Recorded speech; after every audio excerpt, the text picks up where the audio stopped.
Forensic Intelligence, Turning Fragments into Foresight by Richard Jonathan O. Taduran, Ph.D.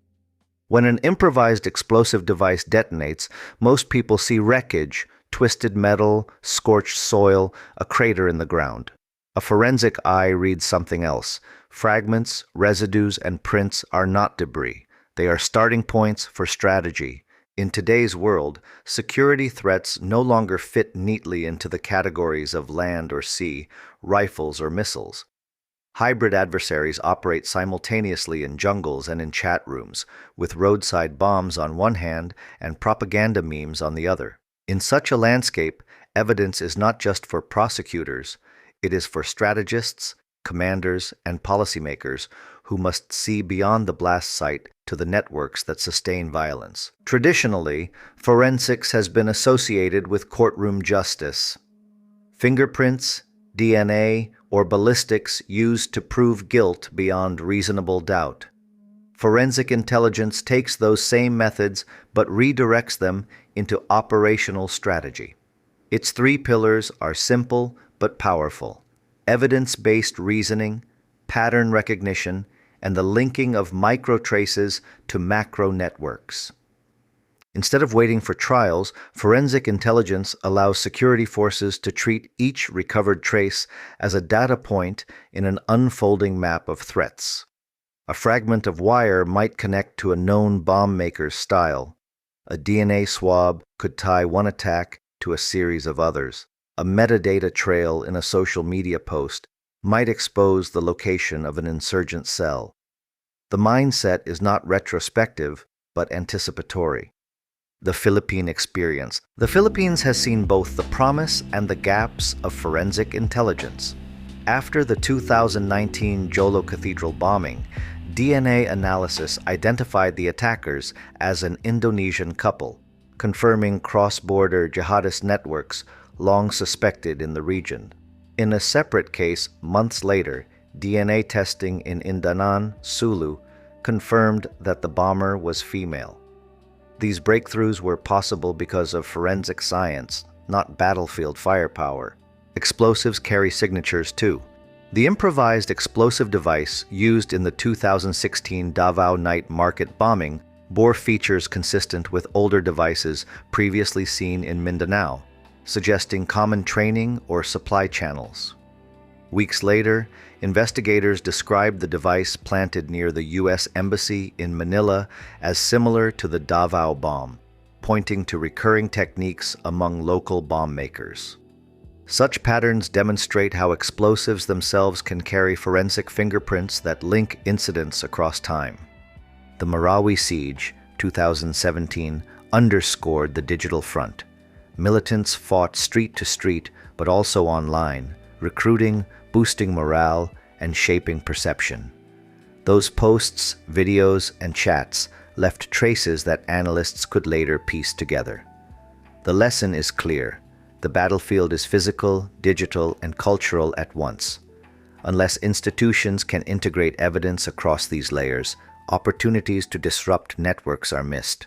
International lessons. Elsewhere, forensic intelligence is already standard practice.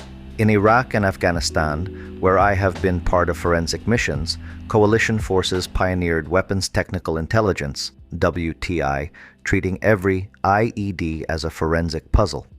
Fragments from blast sites were cataloged at the U.S. Terrorist Explosive Device Analytical Center, TEDAC. Over time, patterns emerged. Bomb makers could be identified across provinces, and procurement chains could be mapped. Science turned fragments into a logistics picture. Other cases show how diverse traces converge.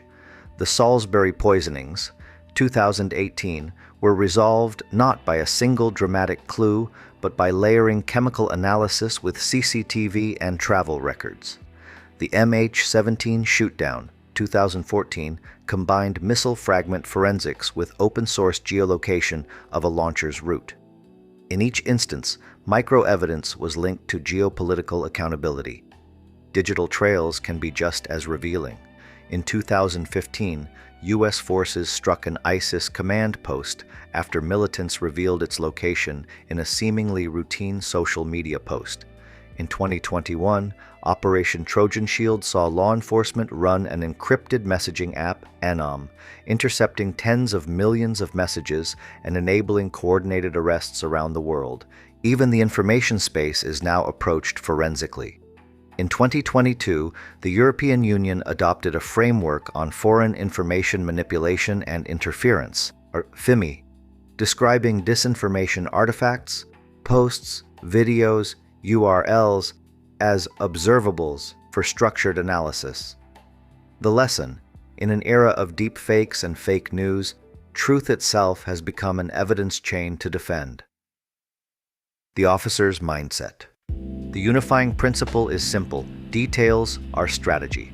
A DNA profile, a wiring diagram, a timestamp in a photo, each is a fragment that, when contextualized, can illuminate networks, reveal supply chains, or prevent the next attack. Forensic intelligence thrives at the convergence of science and security. For the next generation of AFP officers, the challenge is not only courage under fire, but also cultivating a forensic mindset, one that is evidence-based, pattern-oriented, and clear-eyed. The Jolo DNA matches, the Davao device signatures, and the Marawi digital traces point to the same lesson. Train not only for combat, but also for cognition. Learn to see how a small trace connects to a larger map, how a local incident may be linked to wider networks and narratives. When we speak of national defense, we often picture borders and rifles. But in the 21st century, what we must also secure are traces, the tiny, often invisible signatures that adversaries leave behind. These fragments are not just for the courtroom. They are the raw material of foresight. In a world where bombs, propaganda, and cyber attacks converge, the true officer must be more than a fighter. They must also think as an analyst, plan as a strategist, and lead with foresight.